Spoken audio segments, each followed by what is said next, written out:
Parabéns pela iniciativa.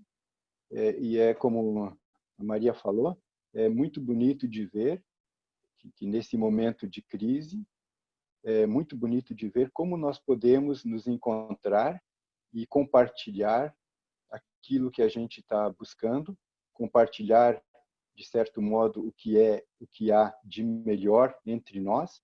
Realmente, esses encontros são possíveis usando uma ferramenta, usando a tecnologia que é disponível, e eu fico, de fato, contente de poder compartilhar, de algum modo, contribuir com aquilo que é possível.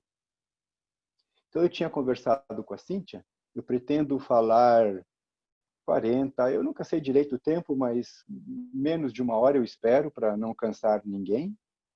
E aí a gente vai fazer aquele break, eu preparei algumas questões, e aí nós voltamos com a ideia de que eu possa complementar alguma coisa que não ficou tão claro, que vocês possam propor questões, obviamente, e complementações, possam enriquecer, possam contribuir de algum modo com esse nosso encontro. É um pouco chato, às vezes, a gente, como palestrante, falar demais e não poder trocar. Então, a ideia é que nós possamos, de fato, trocar. Eu preciso ligar meu relógio aqui para acompanhar o tempo. Então, nós vamos começar fazendo uma observação bastante simples. E vocês vão ver a repercussão disso, pode ser enorme. O convite que eu faço é: prestem atenção à temperatura.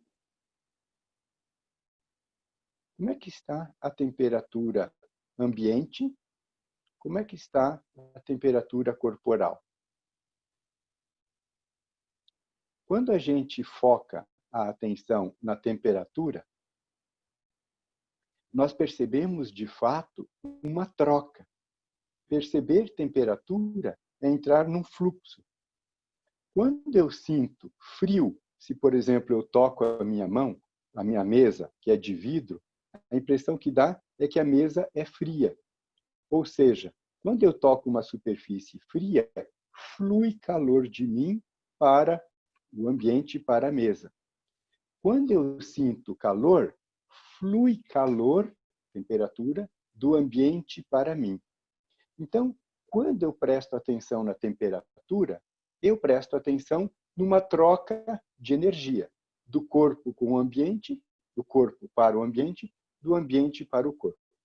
Então, por um momento, escolha uma região do corpo, por exemplo, é interessante o dorso da mão. Se vocês prestarem atenção ao dorso da mão, quase todo mundo percebe a temperatura, um calorzinho no dorso da mão direita, por exemplo. Eu sinto calor nessa região. Claro, pode ser o pé, pode ser o tórax. Perceber o calor, ter uma vivência do calor. Isso não é tão esotérico. Eu estou sugerindo algo bem simples: sentir a temperatura do corpo, o dorso da mão, por exemplo. Entrar nessa sensação de calor. Quando isso se torna consciente, a sensação, não a ideia calor, temperatura, a sensação de calor se torna consciente, eu posso reconhecer que nessa região onde está quente, eu absorvo o calor do ambiente. Quando está calor fora, vocês sabem, eu percebo o calor vindo em minha direção e isso me aquece. Então, quando eu percebo o calor, eu percebo um fluxo, uma troca. No dorso da mão, sempre flui calor do ambiente para lá. Sentir esse calor, e aí vocês podem se perguntar: da onde vem esse calor que está no ambiente? Vem do sol. Hoje, aqui em São Paulo, está um dia muito bonito, está ensolarado, então irradia calor do sol até a atmosfera e todos nós habitamos, vivemos, graças ao calor do Sol. O planeta como um todo, o planeta Terra, vive, depende do calor que irradia do Sol. Eu, enquanto corporalidade, vivo, troco constantemente com o calor do Sol. Então, quando eu me pergunto, e agora de novo, qual a temperatura? Sintam o dorso da mão, os pés, sintam seu calor. Ao sentir o calor, eu me vinculo numa troca, num fluxo da minha corporalidade com aquilo que vem do Sol. Sentir o calor. Enquanto indivíduo, eu estou aqui em São Paulo, outros em Recife, outros no Rio. A gente está separado fisicamente, mas no calor nós estamos juntos. Ao sentir a temperatura corporal, todos nós nos vinculamos a esse calor, através desse calor ao Sol. O que mantém a vida na Terra é o Sol. O calor do Sol vem até mim, penetra no meu sangue e tem seu centro no coração. Ao sentir a temperatura, eu posso reconhecer o vínculo do meu coração individual com o Sol. Todos os nossos corações se encontram via calor nesse ambiente caloroso até a fonte da vida da Terra.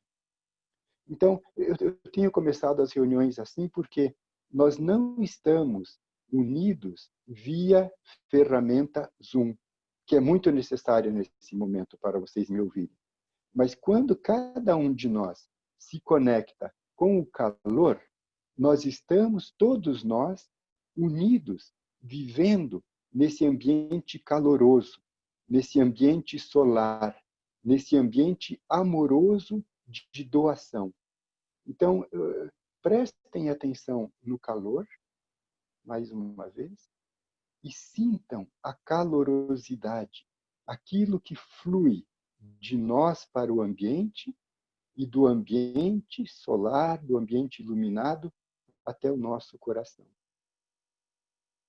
O meu desejo é que o nosso encontro seja nesse ambiente caloroso.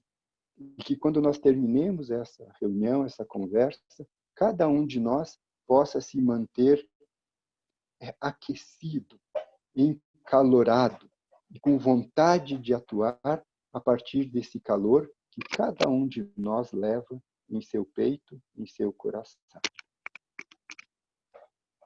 Muito bem.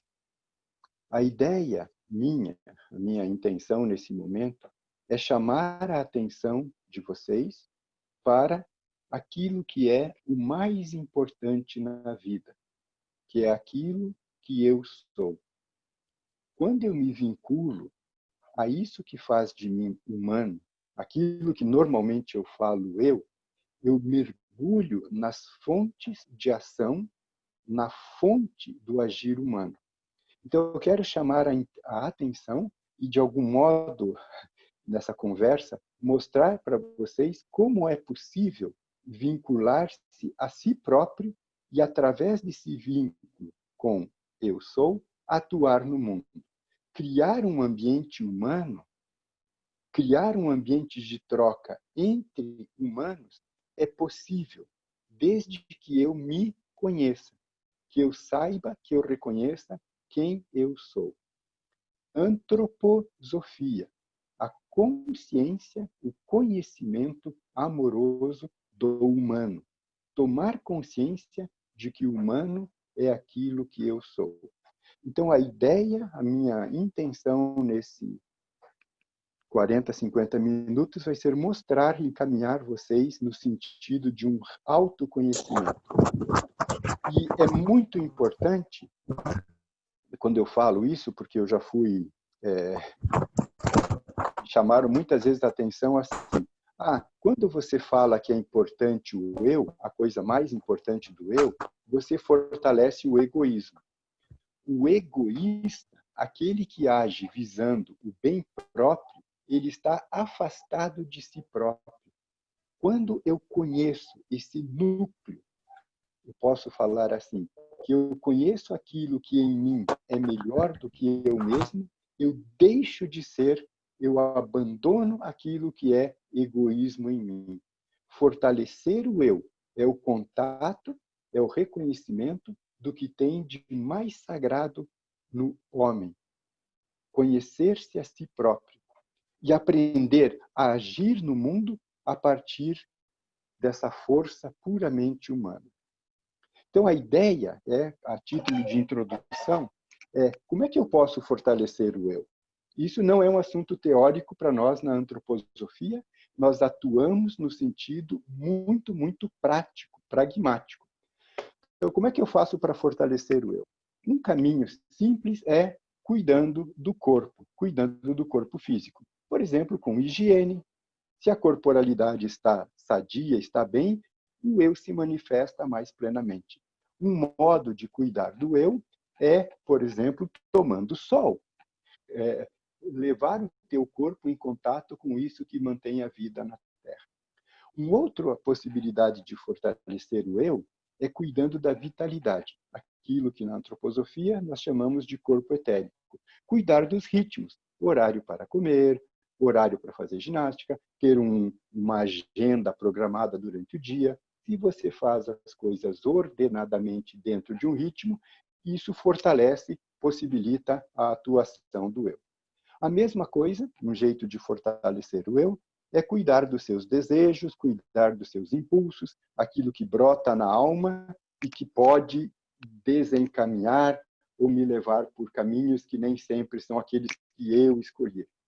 Fortalecer o eu pode ser encaminhado através de cuidar dos desejos, dos anseios, de vontades que rompem e querem fazer de mim algo que nem sempre é o melhor.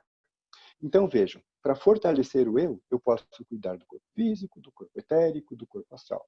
Posso cuidar dos desejos, dos meus hábitos e até da corporalidade física. E vejam, quem já estudou antroposofia sabe que nós sempre falamos desses 4 corpos. Por quê? Porque o eu não é corpo astral. O eu não é corpo etérico. O eu habita o corpo físico, mas eu sou muito diferente da corporalidade. O primeiro luzir, o primeiro nascer desse contato consigo próprio é um trabalho de diferenciação. Eu cuido do corpo físico, preciso desse corpo que me leva, mas eu não sou o corpo físico. Eu vivo dentro de processos da vida, daquilo que acontece no tempo, mas eu sou além, eu está além de vitalidade de corpo etéreo. A mesma coisa com sentimentos, com ideias, com raciocínio, aquilo que brota no nível do corpo astral, da alma sensitiva, da alma racional. É muito importante para fortalecer o eu, cuidar dos corpos inferiores, mas reconhecer aquele que cuida. Eu sou aquele que atua, aquele que cuida. Então, eu quero propor, e quem sabe tentar mostrar para vocês, como é possível um fortalecimento direto do eu, e não apenas dos corpos. O eu cuida do corpo astral, do corpo etérico, do corpo físico, desejos, impulsos, instintos. Como é que eu cuido diretamente do eu? Isso, obviamente, é o central na nossa época, o autoconhecimento. Conhecer o que é próprio do humano. Ao me vincular, ao me direcionar para aquilo que é propriamente humano, eu eu mergulho nas fontes do que tem, nas fontes do próprio humano.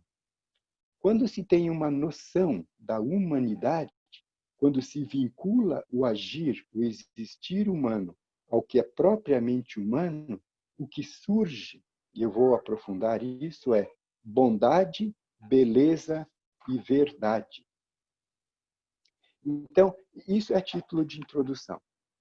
Aprender a diferenciar eu de corpo astral, corpo etérico e corpo físico. Quem quiser aprofundar isso, leia Teosofia. O comecinho da Teosofia, o Steiner mostra a diferença de corpo, alma e espírito. A partir do eu quero atuar no mundo. Então, uma questão simples, uma questão fundamental é como eu lido com a minha vida. Quase sempre, quando fala isso, quando a gente vai fazer terapia, nós vamos investigar a vida. Nós vamos investigar padrões de comportamento. Nós vamos conhecer os desejos, as frustrações, os hábitos, os impulsos. Agora, eu quero conduzir a coisa de tal modo que eu vou focar a atenção naquilo que é o mistério, daquilo que é o íntimo, aquilo que nós trazemos no mais íntimo de nosso ser. Então, a questão é como eu lido com a vida. E, nesse momento, eu posso trocar vida por crise. Como é que eu lido com essas crises que eu passo na vida? Como é que eu entro numa crise, faço o que é possível e eu saio renascido, renovado da crise? Aquele que entra na crise é o que renasce no final de uma crise, de uma dificuldade de vida. Como é que eu aprendo a lidar com o eu? Eu pensei em fazer esse caminho. Quando eu estou em crise, uma coisa que pode ajudar é ir atrás de informação. Se eu tenho uma pergunta, uma dúvida, uma questão essencial de vida, eu vou atrás de informação, eu vou atrás de resposta. Isso sempre funcionou assim. Eu tinha questões, lembrei no começo da vida, eu ia para uma biblioteca, não tinha internet para a gente consultar, se tinha que ir através de livros, fazer contato com pessoas em busca de informação para que aquela dúvida, aquela questão se resolvesse. A coisa se esclarecia. Hoje, vocês vejam, eu posso quase que... Vocês reconhecem isso? Eu nem preciso ir atrás da informação, porque tem uma avalanche de informação vindo sobre mim. Antes, eu tinha uma questão e a informação, o que vinha, resolvia o meu problema. Hoje, tem tanta informação que as informações verdadeiras vão me deixando mais em dúvida. Quando fala em fake news, então, aí a coisa fica clara. Esse excesso de informações está intoxicando a pessoa. Fica mais difícil para eu saber como é que eu me comporto, como é que eu atuo diante de tanta informação. Esse excesso de informação pesa. A gente não consegue digerir tanta informação. Muita informação pode e está gerando, pode gerar e está gerando muita insegurança. Eu acho que vocês veem isso. Muitas dúvidas. Quando fala de fake news, então, a confusão é generalizada. Nesse primeiro nível do pensar, da informação, como é que eu acho sentido, significado na minha vida e usufruo de tantas informações? Não me sinto sobrecarregado, intoxicado por informações. E a coisa é tão maluca, tão estranha, porque a gente recebe tanta informação que depois de um tempo a gente não consegue viver sem informação. Tem pessoas que não aguentam ficar 5, 10 minutos sem olhar ou o Face, ou o Instagram, ir atrás de notícias. Está surgindo uma dependência, uma adição por informação. E é claro, se eu tenho tanta informação, tantas respostas, e eu nem fiz perguntas, tem mais resposta do que perguntas. Isso intoxica. E essa avalanche de informações gera, a nível do sentir, um mal-estar. Eu começo a me sentir mal. É muita informação que o meu sentir, esse lado da respiração, começa a ficar apertadinha, eu começo a ficar ansioso. É muito estímulo, muitas coisas que não suprem as necessidades do sentir.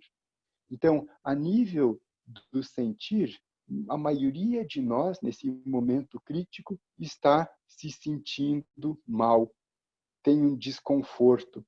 É fácil de ver a ansiedade, uma sensação estranha corporal, muita informação e uma sensação desagradável. E aí o que eu faço? Vejam como é interessante. Eu vou atrás de algo que me dê uma tranquilidade, alguma coisa. E normalmente a maioria das pessoas hoje vão atrás de imagens ou vão atrás de séries, de filmes que geram uma emoção, mas eu também já sei de muita gente que fica 4, 5 horas assistindo alguma coisa, uma série, por exemplo, e termina aquilo e vem uma sensação de vazio, de desconforto. Então, o primeiro âmbito é como é que eu lido com a informação, com o pensar. O segundo é como é que eu lido com o meu sentir. E claro, queridos, se nós estamos entupetados, cheios de informação e cada vez mais em dúvida, se essas informações geram incertezas, eu me sinto mal. Como é que eu atuo na vida? Com que força eu vou fazer as minhas tarefas? Porque eu estou cheio de dúvida, estou me sentindo mal.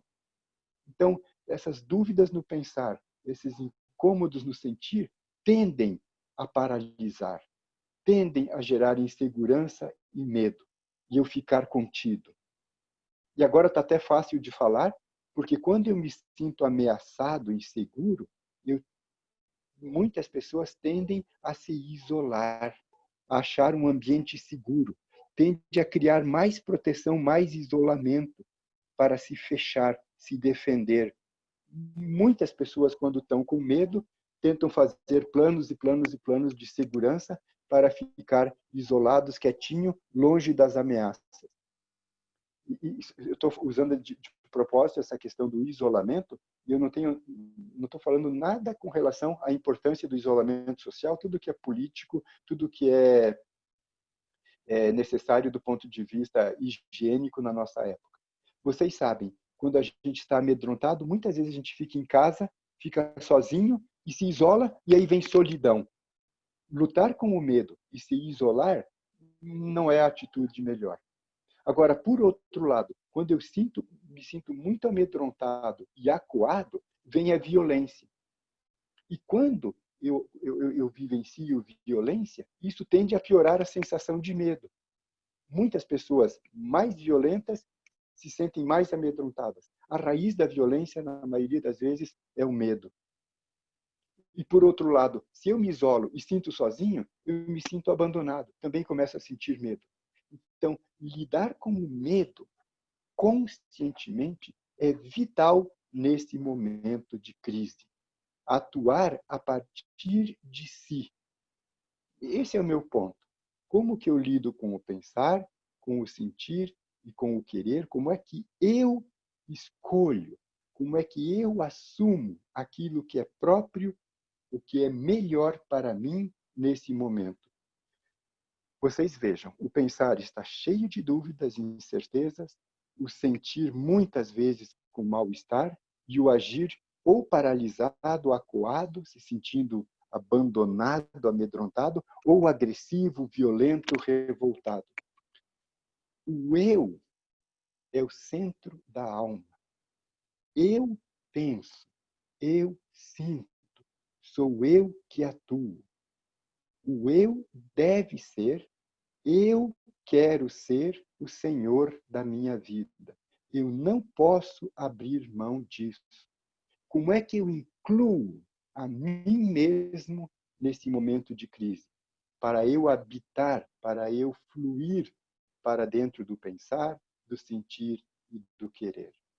É uma questão bem prática, fundamental. Como é que eu assumo a responsabilidade pelos meus atos? Como é que eu aprendo? Eu, a partir de mim, começo a dar sentido e significado para esse momento crítico, para esse momento que eu vivo na minha vida. Há um desejo, há uma intenção, há uma força em nós que quer fazer de nós aquilo que nós somos, seres autônomos, independentes. Então, a questão é, como é que eu me torno competente, habilitado, capacitado perante essa situação de vida para fazer aquilo que eu acho o correto, para fazer aquilo que eu quero assumir, para eu assumir a consequência dos meus atos. E vocês vejam, a coisa mais importante da vida é isso que eu sou. Pois é esse que eu sou quem decide, quem escolhe. O eu é que se coloca perante o mundo e acha o melhor caminho. A minha questão é como é que eu desenvolvo esse sentido de presença, esse sentido de cuidado. Como é que eu cuido das informações, como eu me sinto e planejo e executo a melhor ação que eu acho que é possível? Como é que eu cultivo uma presença? É possível experimentar essa qualidade do eu fazendo uma experiência, uma vivência que pode ser simples, para alguns pode ser estranho, mas o eu tem relação com presença e com cuidar. Quando eu estou presente, eu presto atenção àquilo que está acontecendo. O eu vive na atenção. Então, se vocês prestam atenção, vocês estão presentes. E aí dá para dar vários exemplos. Tinha um tempo atrás aí que a gente ia em algum lugar, num shopping, para fazer compras. Vocês lembram, tinha isso. A gente chega lá e quando nós éramos bem atendidos, a pessoa que nos atendeu prestou atenção em nós. Prestar atenção é um modo de estar presente. Se eu quero estar mais presente, eu vou prestar mais atenção. Outro exemplo fácil da atividade do eu é quando vocês vão num terapeuta, num médico, e o médico presta atenção. Isso é o básico. Quando eu estou presente, eu cuido, eu olho, eu vejo, eu percebo aquilo que está acontecendo. Esse estado de presença é fundamental para eu poder saber, sentir, fazer aquilo que eu quero. Quando eu estou presente, eu cuido da situação. E vocês vejam o que está por detrás disso. Se vocês agora, sentadinhos aí, prestarem atenção, por exemplo, no dedão do pé direito. Presta atenção no dedão do pé direito. Provavelmente ninguém antes estava prestando atenção. Quando a gente presta atenção em alguma coisa, a gente leva a luz. Prestem atenção, por exemplo, no lobo da orelha esquerda. Não estava presente. Quando eu levo a atenção, eu levo luz. E se vocês praticarem isso, levar a atenção, a gente leva luz e calor. Quando eu estou atento, presente na minha corporalidade, eu levo luz e calor. Se vocês têm um jardinzinho e vocês querem cuidar bem desse jardim, você vai lá e atenta, você faz com que chegue luz e calor adequado naquele local. Através da atenção, da atividade do eu, nós fazemos com que aquilo que é necessário para a vida, que a gente compartilha com o sol, luz e calor, flua para as atividades. Se eu estou ausente, eu mesmo, como pessoa, vou ficar mais escuro, mais frio, o meu comportamento vai ser seco, vai ser frio, vai ser duro. Se eu estou presente, o meu corpo relaxa, eu me sinto bem e posso olhar, porque há claridade, posso perceber aquilo que eu quero fazer. A partir desse estado de presença do eu, eu posso me relacionar com o mundo. E vejam, eu, na época da alma da consciência, na época em que nós vivemos, não posso abrir mão de mim mesmo. Eu não posso, nessa época, eu sempre brinco, não posso terceirizar uma decisão. Aquilo que eu acho que eu tenho que fazer, eu não posso abrir mão, só eu posso fazer. É quase inadmissível que alguém peça para um psicólogo, para um amigo, para um tio, para algum parente, por favor, a situação está difícil, decida por mim. Nós não fazemos isso. Se eu transfiro aquilo que é próprio em mim, a minha individualidade, o poder de escolha, de decisão, para outro, isso me enfraquece, me esfria. Então, é necessário, e eu sei disso, fazer aquilo que me cabe, assumir a responsabilidade. No mesmo sentido, eu não abro mão do direito de decidir. Se a gente pode tirar o direito de decisão, de ação na vida, de uma pessoa que é incapaz, mentalmente incapaz. Alguém vai ter que dizer, olha, você não tem condições de assumir a consequência dos seus atos, o que você faz é muito inadequado. Aí a gente tira o poder dessa pessoa. Mas uma pessoa sadia quer e tem prazer e tem necessidade de assumir a consequência e o poder de decisão dos seus atos. Eu sou capaz, eu sou responsável, eu assumo a consequência dos meus atos.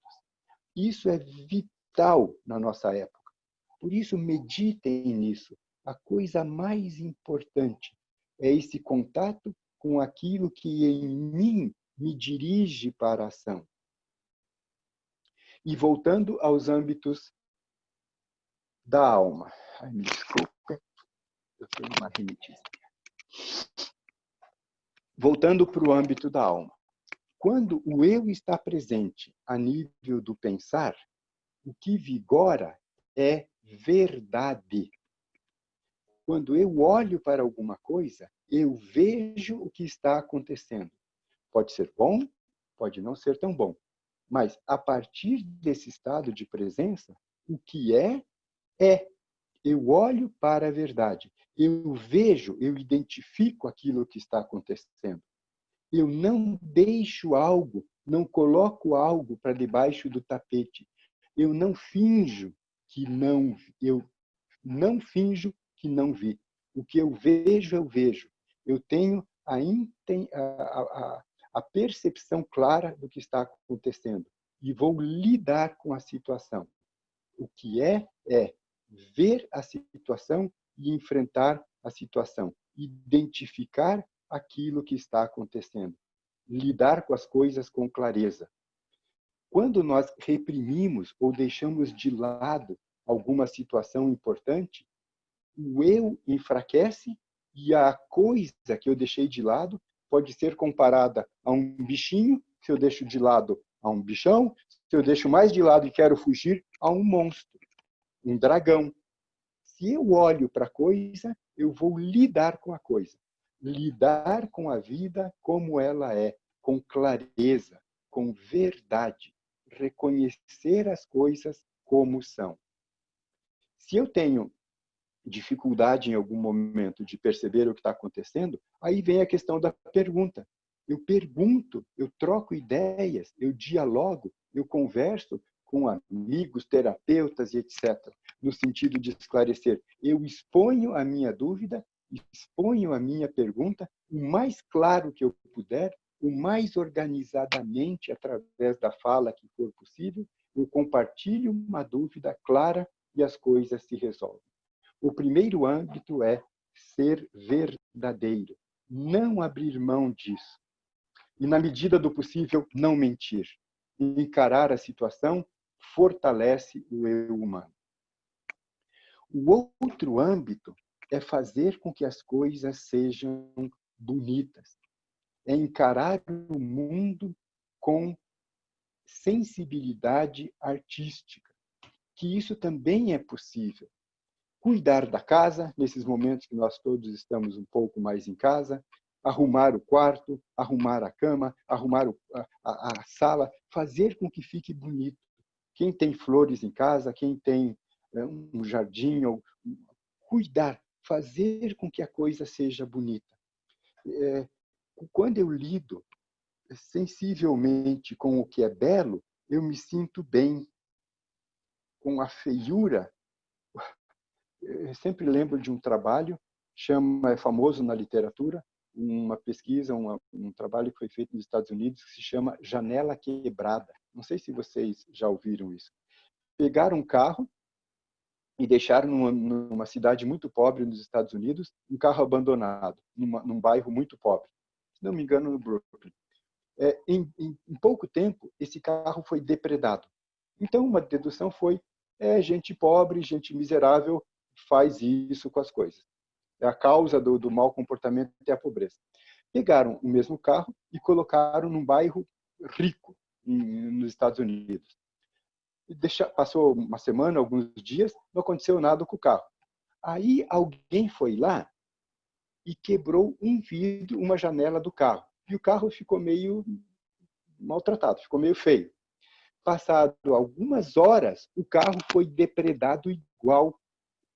Não é apenas a condição social que leva ao mau comportamento, destruição, etc., violência, porém a feiura.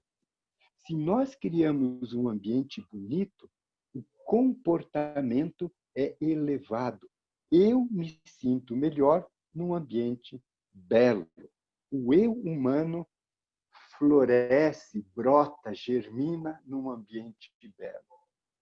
E o outro âmbito é: o mundo é verdadeiro, o mundo é belo, eu preciso, para cultivar meu relacionamento com o outro, que seja com essa sensibilidade artística do belo, do me sentir bem. Não pode ser feio, o feio enfraquece a atuação humana. E o outro âmbito é que o mundo tem que ser bom. Eu não posso abrir mão, quando cuido de um processo, que ele termine bem. Cada um de nós, isso como médico, eu já perguntei isso para muitas pessoas, nessa situação que você está vivendo, você quer que isso fique melhor ou fique pior? Se você puder cuidar, você quer que a coisa acabe bem ou acabe pior? Eu nunca vi alguém, apesar que a gente pode saber que tem gente que quer piorar as situações, vocês sabem. Mas, em sã consciência, quando eu estou no processo, eu quero que ele acabe bem. Eu tenho noção daquilo que eu quero. Eu tenho noção do que precisa acontecer para que a coisa fique bem.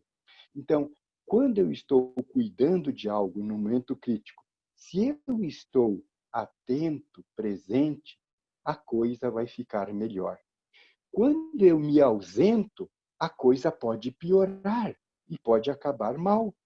Um jeito, uma dica: quando eu estou ausente de mim mesmo, eu normalmente transfiro o poder para o outro.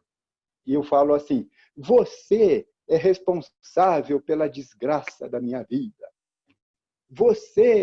A gente se vitimiza e transfere o poder para o outro. Isso é lastimável, ninguém suporta isso. Então, um jeito de ficar presente é, de fato, assumir a responsabilidade e, na medida do possível, tentar cuidar. Se eu cuido, se eu estou presente no processo, o processo vai ficar um pouco melhor na medida que eu atuo. Um outro modo de fazer com que as coisas piorem, quando eu não estou presente, é que eu critico o outro. Vocês sabem, não é difícil ver o defeito do outro e falar para o outro que ele fala demais, que ele não fala nada, que ele, no momento que tinha que agir, não agiu. Quando eu faço crítica e faço julgamento, quase sempre a situação vai piorar. Então, quando eu está presente e uma situação está difícil, eu atuo, eu uso da minha vontade e faço o que eu acho melhor, ou eu evito emitir julgamento para não piorar a situação. Isso é um grande segredo. Na nossa época, então, que que se fala tanto mal, um e outro, se fala mal do político, se fala mal de quem faz, se fala mal de quem não faz. Vocês podem perceber os efeitos no social quando eu sou uma pessoa maldosa, crítica. Se eu aprendo com a situação, se eu olho para o que está acontecendo e estou presente, eu posso tentar ajudar, evitar críticas desnecessárias. Quando o eu está presente, eu cuido da verdade no pensar, eu cuido para que as coisas fiquem bonitas, agradáveis, que eu possa me sentir bem naquele ambiente, e eu me empenho para que a coisa fique boa, do modo como eu acho que é possível. Isso em termos gerais. Se o eu está presente, eu vou ficar mais claro, eu vou ficar mais sensível, eu vou ficar mais atuante, assumindo a responsabilidade. E isso é o nível anímico do eu presente. Eu acho importante trazer isso para o nível mais básico ainda, que para mim é as condições mínimas para o eu estar presente, a nível da vontade, a nível do sentimento, a nível do pensamento. A questão é, o que é que eu preciso fazer, no mínimo, para criar condições para o eu estar presente, para eu estar presente. Aí agora a coisa é muito simples e que aí procurar a verdade, o belo e o bom parece que exige um certo esforço. Não exige quando a gente se conhece, é natural. Agora, o que eu vou falar das condições mínimas para o eu estar presente, todos vocês fazem, todos vocês têm que fazer, e quem sabe, identificando as condições mínimas, a gente possa melhorar um pouquinho. O que é o mínimo para o eu fluir na vontade? O que é o mínimo para que, quando eu penso algo, por exemplo, vou arrumar o quarto. O que faz com que um pensamento pensado se torne uma ação executada? Do que é que depende isso? Eu acho que eu preciso ir no mercado fazer alguma coisa. Quem tem vontade já faz. O que é o mínimo para a vontade estar atuante? O mínimo, pasmem vocês, é uma boa nutrição. A Cíntia pode explicar bem para vocês o que acontece quando alguém come muito produto químico, muito produto industrializado, química ruim, produtos industrializados, agrotóxicos. Comida ruim intoxica o fígado, isso hoje é científico, é sabido, e o fígado sobrecarregado leva à procrastinação. Se eu quero ter vontade, eu preciso cuidar da nutrição. Cuidar da nutrição, evitar refrigerante, evitar sorvete ruim, evitar etc., ajuda à vontade. Se eu estou com o fígado sobrecarregado, eu tenho uma grande chance de procrastinar. Cuidar da alimentação facilita o agir no mundo. Vontade igual nutrição. Para cuidar do sentir, para que eu me sinta um pouquinho melhor no dia a dia. E qual que é o mínimo que é necessário para a respiração e a circulação ficar bem? É fazer movimento. O coração e a respiração estão em constante movimento. Se eu me movimento, se eu caminho, o meu coração fica quente. Um sedentário que não se movimenta fica com o coração um pouco mais frio. Caminhar, quem sabe correr, caminhar, quem sabe dançar, caminhar, quem sabe fazer um yoga, um tai chi, movimentar com sentido aquece o coração. As pessoas que caminham, que fazem atividade física, têm um coração mais quente, têm um coração mais maleável e têm mais chance de se sentir melhor. Para poder executar os atos de vontade na vida, cuidem da alimentação. Para poder se sentir melhor, caminhem. Não fiquem parados, frios, endurecidos. E para cuidar do pensar, o mínimo para ter força de raciocínio, o mínimo para ter memória boa, para aguentar uma discussão complexa, para entrar num jogo de argumentos difíceis, a energia para a cognição, para os processos cognitivos, vem do sono. Sono é quase o cérebro é renovado durante o sono. Quando nós dormimos bem, em termos de tempo, em termos de quantidade e qualidade, quando a gente acorda com aquela sensação boa, o cérebro está aberto, os sentidos vêm muito, os estímulos sensoriais vêm e eu raciocino e fico bem. Então, cuidar do pensar é cuidar do sono. E quem sabe, eu estou no tempo ainda, quando eu durmo bem e o meu pensar não estar tão bom, a oitava superior do sono, o que equivale a um sono, só que eu faço acordado, é meditar. Se eu cuido daquilo que eu estudo, cuido das informações, se eu medito, eu elevo o meu pensar a um nível superior. Se eu quero cuidar do sentir e eu já caminho, a oitava superior do movimento é a arte. Fazer euritmia, de novo, fazer tai chi, Liang Kung, fazer uma atividade artística com modelagem, com pintura, observar obras de arte, tudo isso que dá uma mobilidade para a nossa alma. E dá vontade. É muito bonito quando a gente estuda o sentido da nutrição, a oitava superior da vontade é aquilo que está relacionado com religiosidade.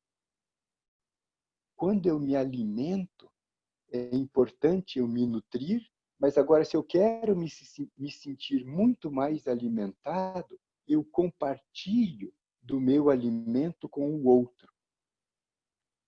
Repartir o pão fortalece muito a vontade.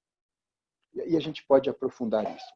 Cuidar da vontade, nutrição e repartir o que tem de melhor de si.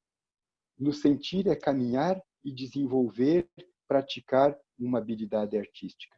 E no pensar, cuidar do sono e cuidar da meditação. O eu humano vive na alma, vive no pensar, sentir, querer. À medida que eu nutro, que eu me aproximo do eu, verdade, beleza e bondade surgem. Mas verdade, beleza e bondade precisam de algo orgânico, que é nutrição, atividade física, caminhar e sono. Se vocês praticam isso, e vejam, nós precisamos aprender a cuidar de nós mesmos, para que a alma possa luzir, para que eu possa me sentir bem. Se eu aprendo e faço aquilo que eu tanto quero, a minha vida, ou esse momento crítico em que eu vivo, pode ficar menos penoso. E eu posso, depois de ter entrado nessa crise, sair dela mais fortalecido, que é o que todos nós queremos. Muito bem, falei 46 minutos. Agora nós vamos fazer uma pausa e nessa pausa eu vou propor algumas questões e, obviamente, essas questões vocês podem pensar agora ou podem pensar depois e, quando voltarmos, vocês podem trazer respostas para essas questões, podem propor outras questões e a gente conversa mais um tempo conforme a Cíntia, o Caio e a Maria vão nos conduzir aí.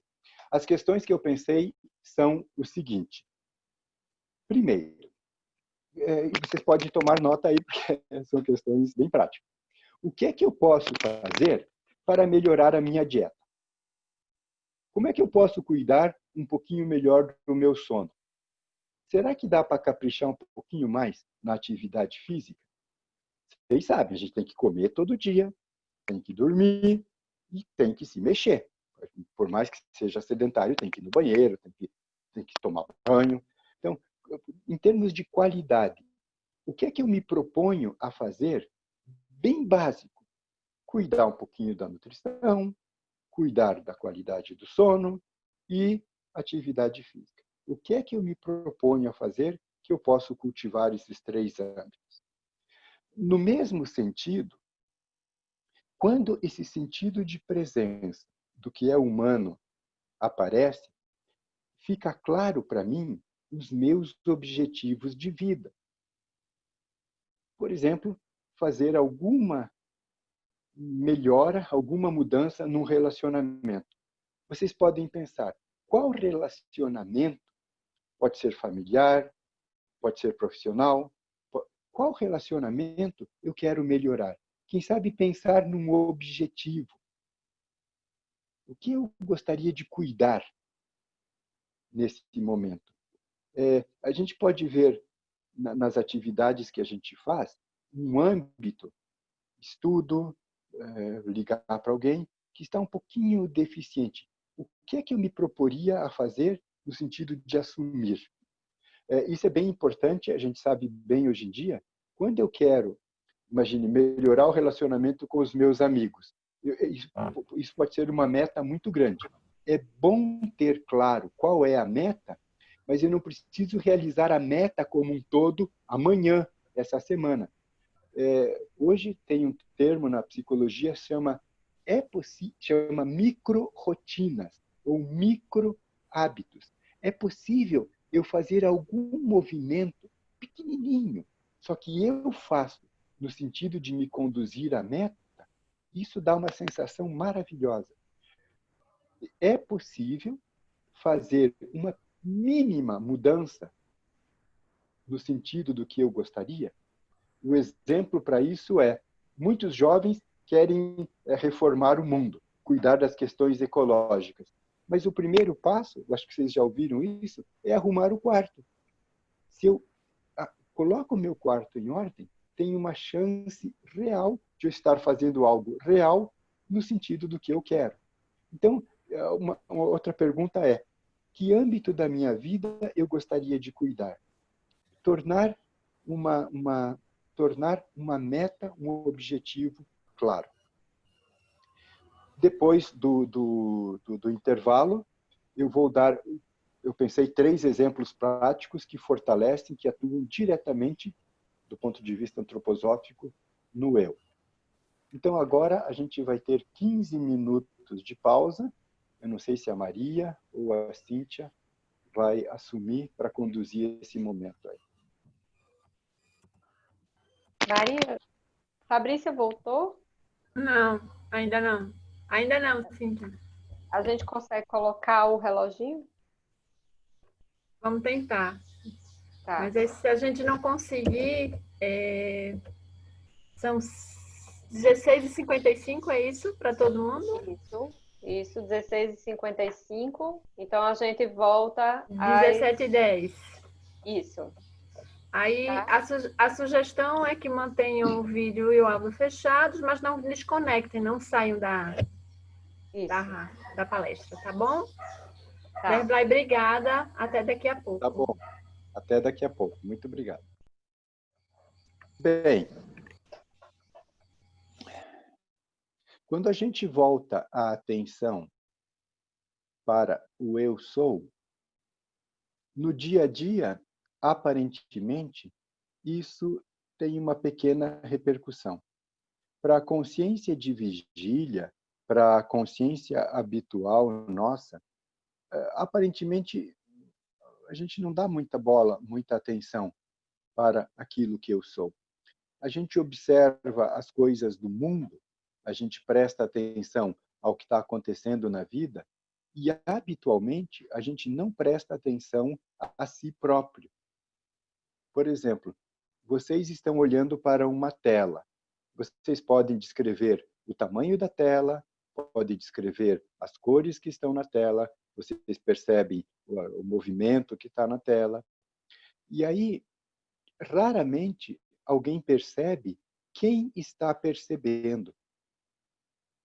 Na nossa época, é natural que a gente desenvolva a atenção para os fenômenos. Agora, quem percebe os fenômenos? Isso é o mistério, é o segredo, é o conhecimento de si próprio. quando nós fazemos, quando percebemos que é importante o autoconhecimento, isso se torna um motor, um motivo para o agir. Pois que, tentei mostrar para vocês, o nosso agir, o nosso posicionamento no mundo depende daquilo que eu sou. Eu é que escolho, eu é que decido. Como é que eu nutro, como é que eu alimento a mim mesmo? Num primeiro estágio, é essa autopercepção.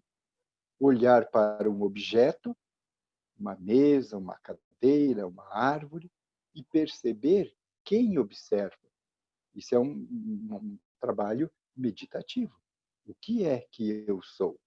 No dia a dia, na época da alma da consciência, é vital que se faça esse trabalho. Do ponto de vista esotérico, o eu sou é o nome do Criador. Quando Moisés entra em contato, reconhece aquele que dirige, que ordena as coisas no mundo e pede para ele: como é que eu te apresento para o povo? Deus se apresenta como: eu sou, o eu sou. E nós, na vigília, estamos em contato com o que eu sei quem eu sou, mas normalmente a gente coloca uma imagem, coloca uma aparência no lugar da realidade. Então, o materialista, no dia a dia, acha que ele é o corpo, que ele é a matéria. O materialista se identifica com o corpo. E é uma lástima, é um sofrimento enorme, porque o materialista tem a vivência de morte, que ele vai morrer quando o corpo desintegrar. Então, se eu me vinculo a mim mesmo, eu me vinculo com as forças criadoras, em termos religiosos, com aquele que é e que será para todo sempre. Não tem participação com o transitório. Eu vivo aqui e agora, e se eu tenho noção disso, eu me vinculo ao eterno. No Antigo Testamento foi assim. No Novo Testamento, na religião, o lado esotérico é que o próprio Cristo fala: eu sou. Eu sou o caminho, a verdade e a vida. Quando eu me vinculo nesse trabalho de autoconhecimento à essência do humano, eu posso me referir a isso, por exemplo, não eu, mas o Cristo em mim. Então, o autoconhecimento, o voltar-se para si mesmo, é o que é necessário para nutrir, estimular, vivificar, irradiar o humano na nossa época. E aí eu tentei mostrar para vocês como que do propriamente humano, do que é o próprio do humano, o vital, o regente, o fortalecedor humano brota como verdade, beleza e bondade. E todos nós podemos experimentar isso no nosso dia a dia. Que eu quero que as coisas sejam boas, melhores, eu quero que fiquem belas, bonitas, agradáveis, e eu preciso reconhecer a verdade. E para chegar lá, tem um patamar mais básico, que é aprender a cuidar da vontade através da nutrição, aprender a cuidar do sentir através de atividades artísticas, atividade física, e cuidar do pensar através do sono. Então, a ideia geral é como no dia a dia eu me vinculo ao sagrado, que é o que eu sou. Aquilo que eu sou está entre nós, está no meio de nós, é o cerne, é o núcleo, é o coração em nós. Aí eu gostaria de dar 3 exercícios mais práticos ainda, porém, Cíntia, Maria, será que alguém tem alguma questão, alguma contribuição? Vocês mesmos querem fazer alguma colocação? Se não, daí eu falo desses exercícios mais práticos ainda. Tem umas perguntas no chat, Derplay. Não sei se você já queria... Você quer que eu Você leia pode para ler para você? mim? Sim. Isso. Aí vocês fazem A Fabiana, então, ela está perguntando, nesses tempos de recolhimento, em si mesmar-se pode vir a auxiliar a fortalecer o eu superior? Claro, não tenho dúvida.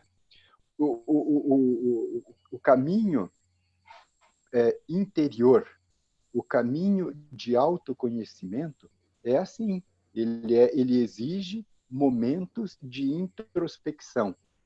Então, se nós soubermos cultivar momentos de recolhimento, momentos de auto-observação, isso é extremamente benéfico. Infelizmente, o contraponto disso é que a maioria das pessoas não conseguem ficar um minuto sem algum estímulo. Não passam, as crianças mesmo, hoje em dia, não são educadas para brincar sozinho, curtir aquele momento consigo próprio. Então, a maioria dos adultos não suporta a solidão, o estar sozinho. Mas o autoconhecimento, no fundo, é o conhecimento daquilo que é oculto, daquilo que não é aparente. É o conhecimento daquilo que mora no silêncio. Então, ir em direção a si próprio, em direção ao oculto, em direção ao silêncio, passa por deixar por um certo tempo de lado os estímulos sensoriais, deixar de lado as sensações, o corpo etérico, deixar de lado o corpo astral, os pensamentos, a alma racional, etc. E encontrar-se em si próprio. Então, com certeza, em qualquer momento da vida, e nesses dias que vivemos, estar em si, estar consigo próprio, é uma grande oportunidade. Devemos cultivar momentos de recolhimentos.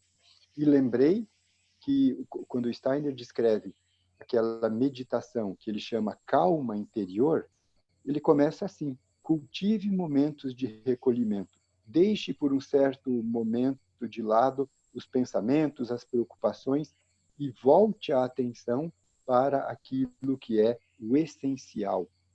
Diferenciar o acessório, corpo físico, corpo astral, corpo etérico, do essencial, que é o esotérico, é o eu próprio. Então, com certeza, nesse momento, nós podemos cultivar, eu até diria, devemos cultivar momentos de introspecção, de silêncio. Aqui também tem outra de Teriana. Ela pergunta como trabalhar modos de agir desregulados.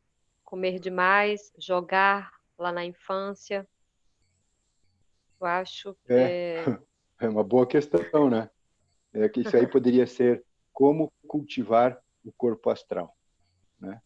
O corpo astral a gente pode chamar de corpo dos desejos, e que também, na época em que a gente vive, através de propaganda, marketing e muitas coisas, ele é estimulado. O corpo astral pode ser comparado a um animal feroz, desejoso, ansioso, carente, frustrado e que precisa de alguma coisa fora para nutri-lo, aplacá-lo. E um jeito de identificar bem quando a gente está nesse âmbito de desejos incontroláveis e hábitos desregulados é porque eu faço aquilo que eu quero, por exemplo, comer muito. Eu como muito. Aí passo do ponto, dá uma culpa, um mal-estar horroroso e logo em seguida dá vontade de comer de novo. Quem usa droga sabe. Usa droga até não poder mais, depois vai querer droga novamente. Então, o eu, aquilo que eu acho que é um pouco melhor, eu não consigo impor sobre esse mundo de desejos. Então, quem sabe uma dica nesse sentido, e não falo então para adição, para quem usa drogas, porque isso é muito complicado e eu não tenho nem experiência com isso, mas para a gente no dia a dia, quando percebe que faz muitas coisas que não deveria, escolhe alguma coisa simples que você acha que não é bom fazer e deixa de fazer aquilo que não quer fazer. Por exemplo, quando eu passo num lugar, eu não cumprimento uma pessoa. É chato, eu nem olho para a pessoa porque ela é chata. Então, o não cumprimentar, você deixa de fazer aquilo porque acha, você reconhece que faz algo que não é adequado. E tenta cumprimentar a pessoa. Deixar de fazer pequenas coisas muito simples, que não são adequadas, que você já reconhece que não é o adequado. Então, abster-se de fazer aquilo que você não quer fazer. Isso pode ser um treino no dia a dia.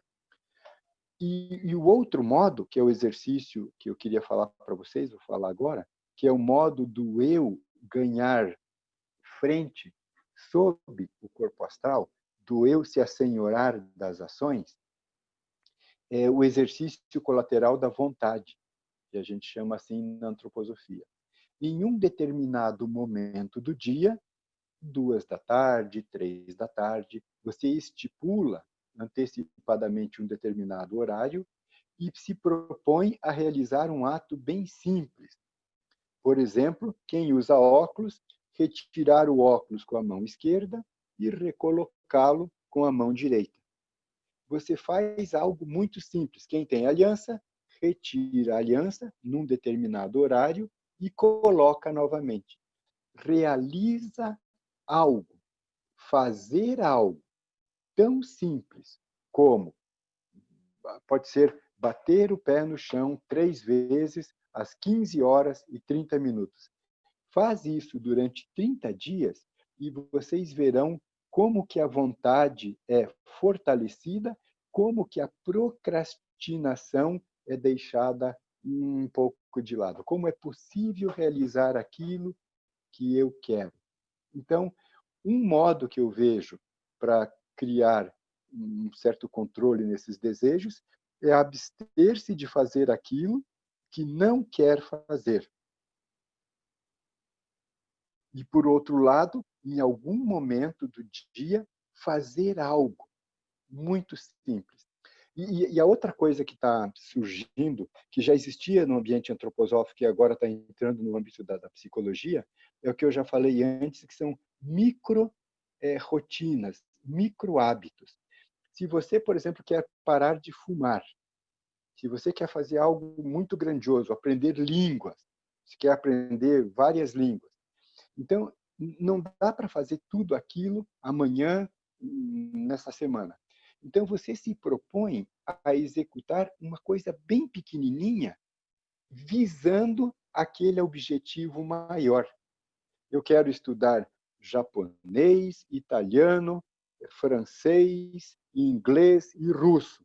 Eu começo, por exemplo, estudando vocabulário ou gramática de uma dessas línguas 5 minutos por dia. Se você faz uma pequena atividade a partir de você, visando, tendo uma meta maior, isso é um enorme estímulo para o eu. O eu se sente capaz, o eu se reconhece atuando nessas pequenas atividades. E aí isso vai, com o tempo, repercutindo até o ponto de você chegar mais próximo da tua meta. E tem outros, lembrei de outros exercícios, bem nesse sentido de quando o corpo astral, quando os desejos tomam frente, que é bem no sentido que eu falei, de você, num determinado momento, deixar de fazer algo que lhe traria prazer.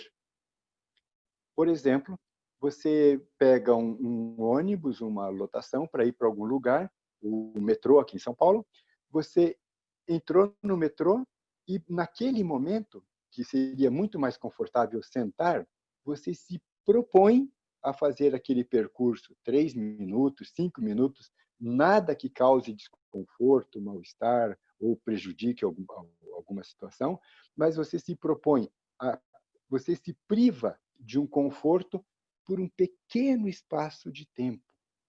E faz isso rotineiramente. Você, numa refeição, às vezes, você poderia provar vários alimentos, mas você diz, não, nesse dia eu não vou provar tal alimento. algo bem simples, você se priva.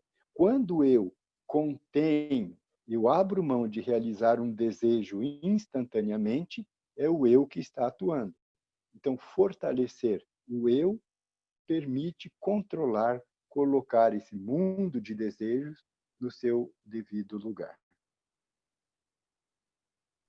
Blay, tem mais uma pergunta.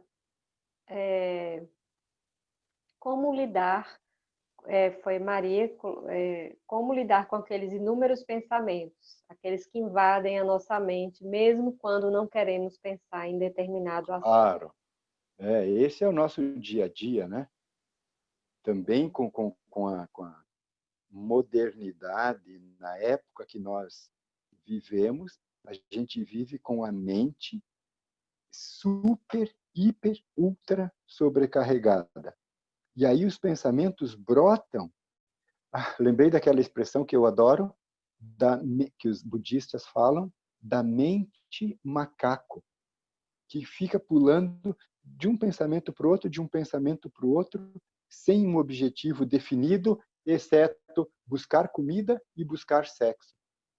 Muitas pessoas ficam pensando, sem uma atividade que não seja essa das mais básicas de sobrevivência, etc.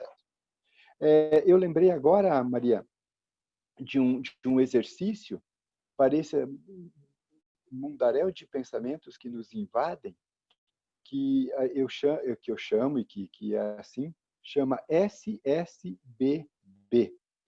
Quando nós não controlamos, não reconhecemos, não damos uma parada no excesso de pensamentos, sempre esses pensamentos viram ansiedade. Isso é outra coisa impressionante, que como que na minha vida mental surgem pensamentos, eu acho que para todos nós, sempre, pensamentos que preveem o pior. Sempre que eu começo a pensar aleatoriamente alguma situação da vida, eu acho que para todo mundo, a mente imagina um cenário, imagina um futuro pior. Né? Você vai fazer uma viagem, sabe lá aqui em São Paulo, eu vou para a praia, mas vai estar cheio de trânsito, e se o carro pifar, e o pedágio, como é que vai ser? Vocês percebem isso? Os pensamentos brotam, e brotam com uma tendência maléfica de criar um cenário pior. Eu sempre fico pensando, por que não surgem pensamentos de que tudo vai dar certo, de que no final vai acabar tudo bem? Além de surgir pensamentos que eu não sei de onde, eles induzem a um estado de mal-estar. Então, Maria, tem um exercício que é para ansiedade, pode ser uma meditação, que chama SSBB. S de stop, em inglês. Stop é para. Quando você percebe que a mente está muito agitada, os pensamentos estão acelerados e você começa a se sentir mal, o que você diz? Chega, basta. Claro que nós já tentamos fazer o stop e muitas vezes não dá. Para se contrapor ao fluxo de pensamentos, uma coisa que ajuda muito é o segundo S, que é smile, que é sorrir. Você está com aquele fluxo de pensamentos, está se sentindo mal, você dá um basta, não quero pensar, e esboça um sorriso. E eu tenho muita prática com isso. Muitas vezes, antes de palestra, antes de situações, eu fico muito nervoso, está contraído, tenso. Então, dá um basta, não quero ficar mais tenso, e tenta abrir, pelo menos esboçar um sorriso. Se não dá para sorrir, porque a situação está preta, está difícil, você esboça um sorriso. Stop, smile. Quando sorri, o sistema parasimpático é ativado. Quando os pensamentos estão doidos e eu começo a ficar tenso, a adrenalina vai lá para cima. O que se contrapõe fisiologicamente a esse mundo de pensamentos é ativar o parasimpático, e a primeira atividade é sorrir. Aí eu esboço esse sorriso 10 segundos, 15 segundos, mantenho o sorriso e respiro. É o breathe do inglês. Stop, smile, breathe. Respiro. Mantenho o sorriso e presto atenção na respiração. Do mesmo modo como é sugerido nessas meditações mindfulness. Como é que o ar penetra no nariz, como é que passa na garganta, como é que passa pelos brônquios. Sentir esse ar de vida, esse ar curativo, penetrando, enchendo de bem-estar o pulmão. Respira também 10, 15 segundos. E aí, o último B é be, de ser. Stop, para, smile, sorri, breathe, respira e ser. Vivenciar esse estado de ser. É claro que, se o momento é muito difícil, os pensamentos estão vindo com tudo, você pode fazer isso e está respirando, já volta o pensamento, já volta a preocupação, você volta de novo a dar um stop, sorri, respira, até experimentar esse estado natural que está abaixo do mundo pensante, que é o estado fisiológico natural de bem-estar. Então, uma tentativa, uma possibilidade é fazer esse exercício, essa meditação do SSBB. Isso tem um livro escrito que se chama assim, Stop, Smile, Breathe and Be, vocês podem comprar no Amazon. E um outro exercício meditativo é você se imaginar que está numa estação de trem e você está na plataforma e o trem vem e o trem vai. Você observa o pensamento vir e passar. Pode vir um trem com uma carga horrorosa, pesada, ele vai passar. O observador está totalmente à parte daqueles pensamentos. É tornar-se o observador dos pensamentos e não se identificar com a atividade pensante que gera um sentimento desagradável e normalmente paralisa, aniquila a vontade.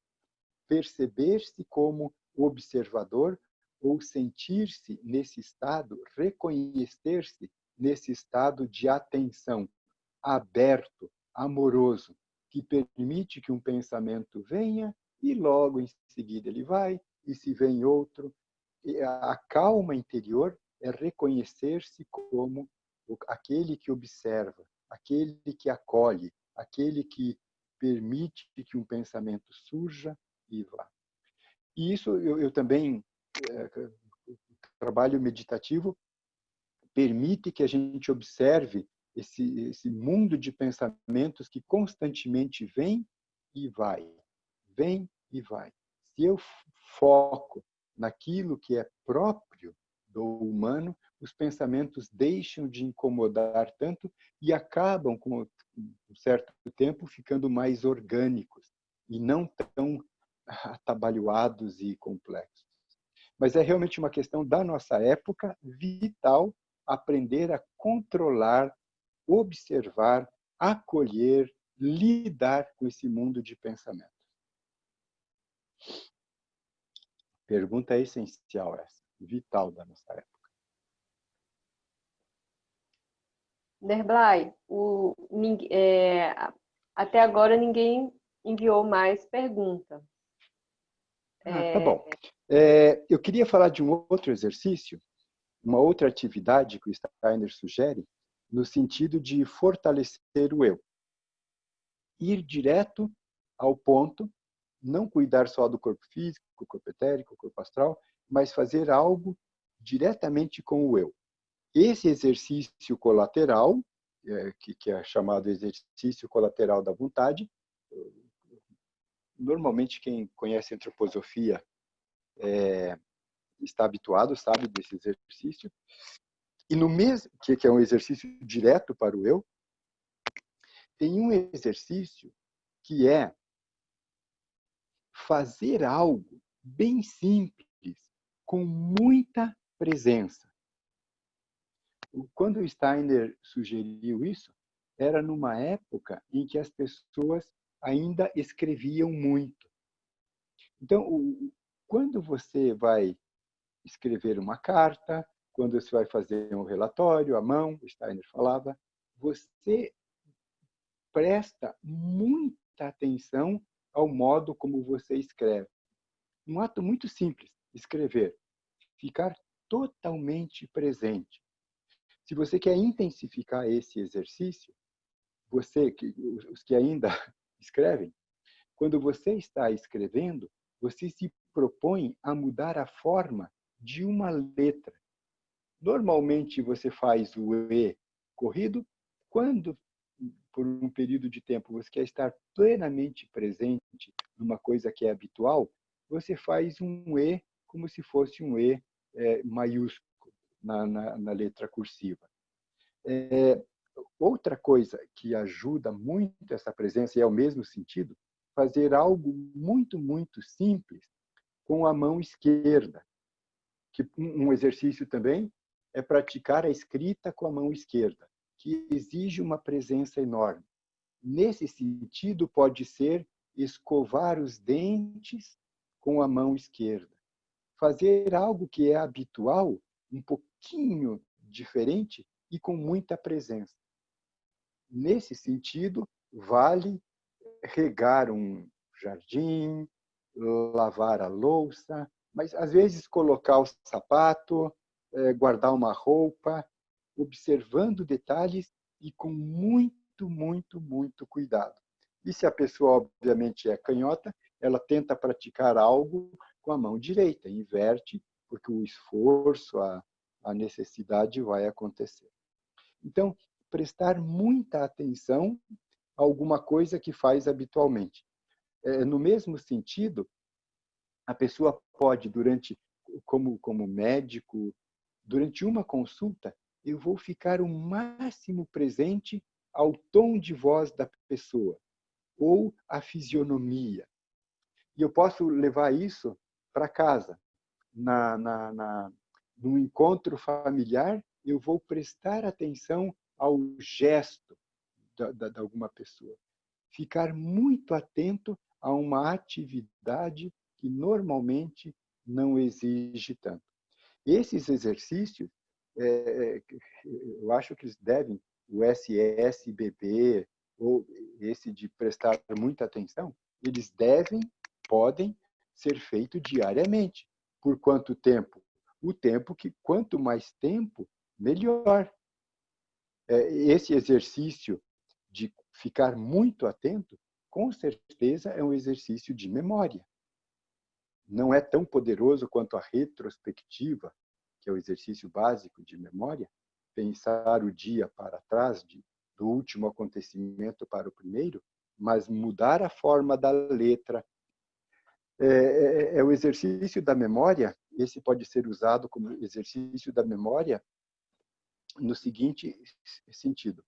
Quando você executa algo, por exemplo, lavar a louça, e faz isso com a total presença de espírito, o teu eu se vincula na atividade, no processo que está acontecendo.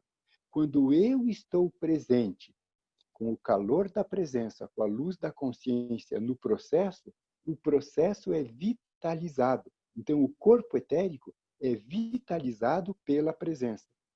Quando eu estou presente como médico na consulta, a qualidade do encontro é outro, porque a luz e o calor da presença nutrem o processo que está sendo feito.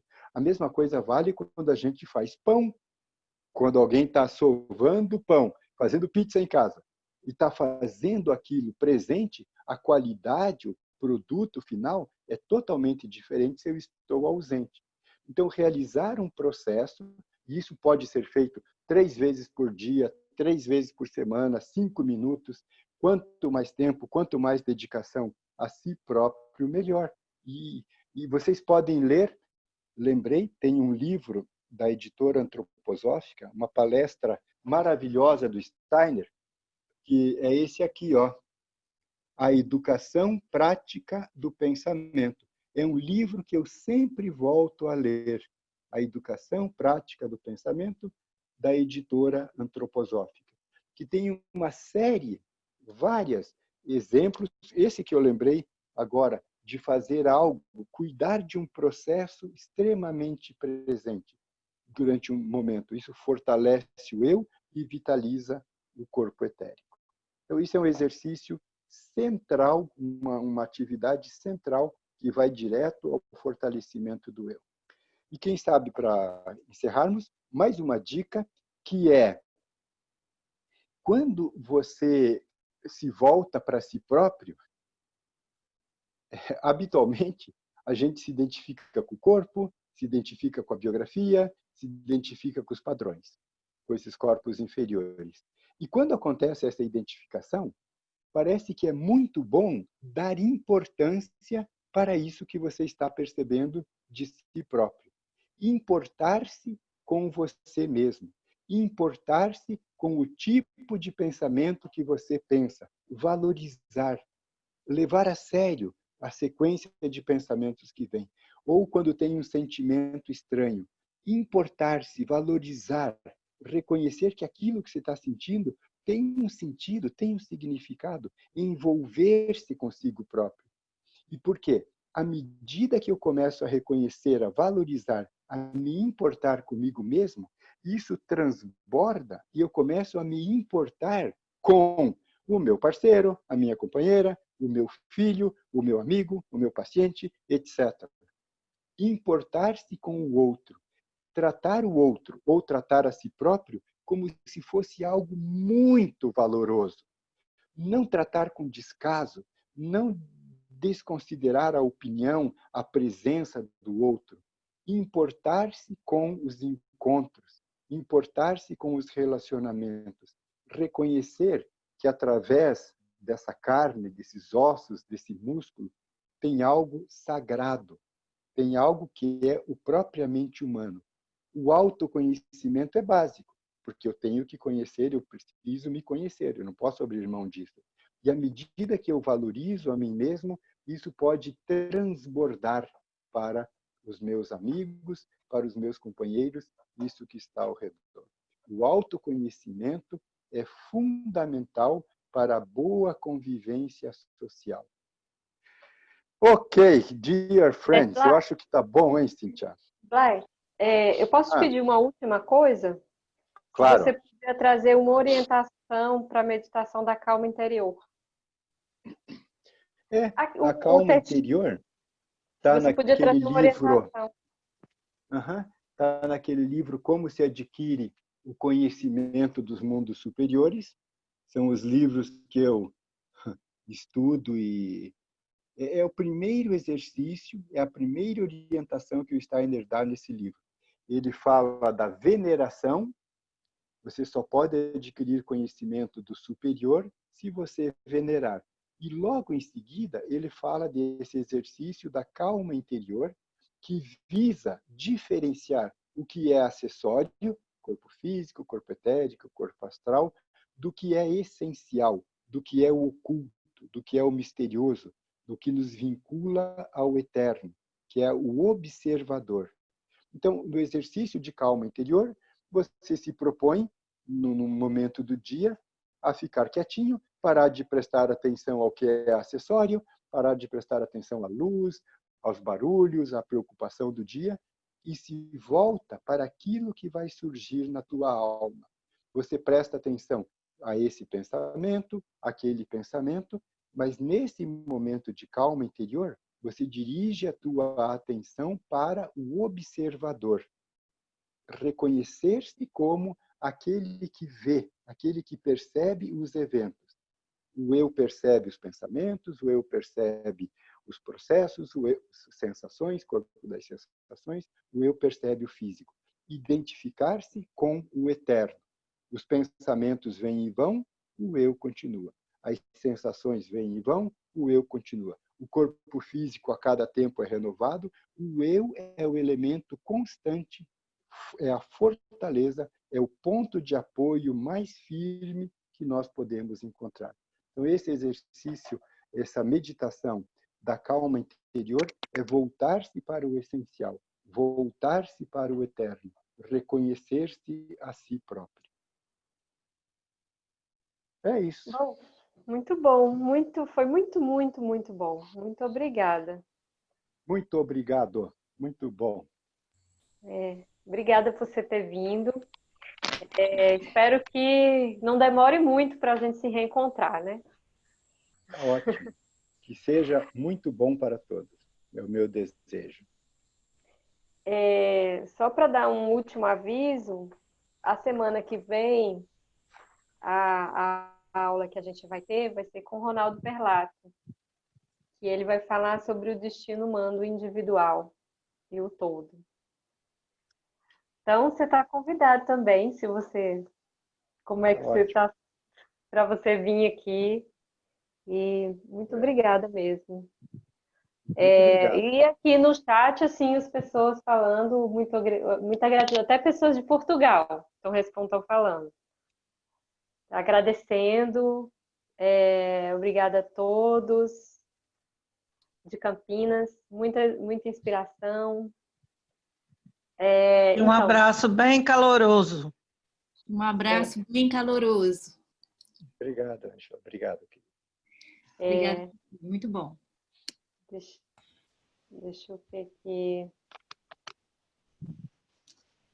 Tem várias. Gratidão, excelente inspiração. Muito obrigada, Derblay. Muita gratidão de Portugal. Um grande alimento. Enfim, foi muito especial, Derblay. Muito inspirador. Obrigada, gente. Tá bom. Até a próxima. Boa noite, Bom trabalho para Derblay. vocês.